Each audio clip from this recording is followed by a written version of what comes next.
She held up her hand and said firmly she needed to hear from the patient. I shook my head no, and she immediately looked at her partner, who nodded back. They said they had to take me down from the bar to transport me safely on the stretcher. Dad argued, but they said it was protocol, and started unlocking my boots with bolt cutters they pulled from their bag. As they lowered me down, my legs wouldn't hold any weight, and I collapsed into the woman's arms. She held me steady while I whispered, "Help my siblings," into her ear. She squeezed my hand and whispered back that they were mandatory reporters and this would be handled. They strapped me onto the stretcher and started carrying me downstairs while Mom followed behind yelling about parental rights and alternative healing. The male EMT turned around and told her she could follow in her car to the hospital but couldn't ride in the ambulance. Once they got me loaded in the back, the woman sat next to me and told me I was safe now. The doors closed and we started moving, sirens blaring as we pulled away from the house. I told them everything in one long rush about the bars and the compound, and the photos being sold online. The woman wrote down every word while the man radioed ahead to the hospital about what they were bringing in. She held my hand the whole ride and told me I'd done the right thing by letting them know I needed help.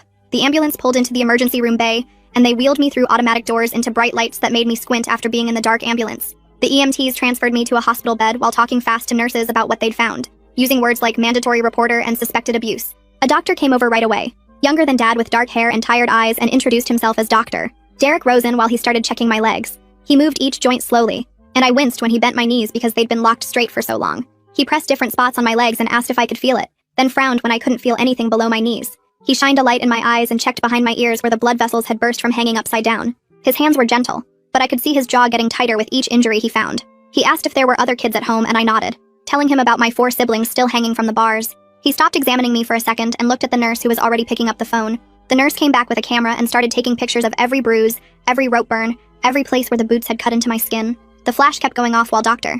Rosen made notes on a clipboard, measuring the marks and writing down numbers. He told the nurse to call social services and security, then turned back to me and said I was safe now, and they wouldn't let my parents take me back. About 20 minutes later, I heard Mom's voice echoing down the hallway, getting louder as she got closer. She was yelling about her rights as a parent and how the hospital had no authority to keep her child. Security guards appeared outside my room and wouldn't let her pass the doorway. She tried to push through, but they held firm, telling her she could wait in the family room.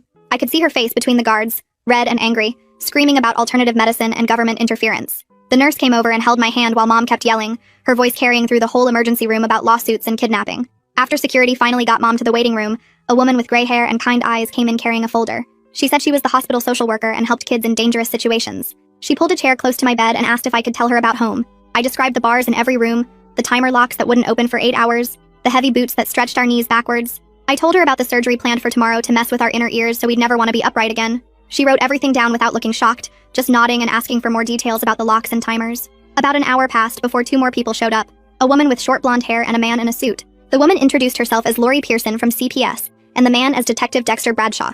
They asked me to go through everything again, starting from when my parents first joined the group. I told them about the meetings,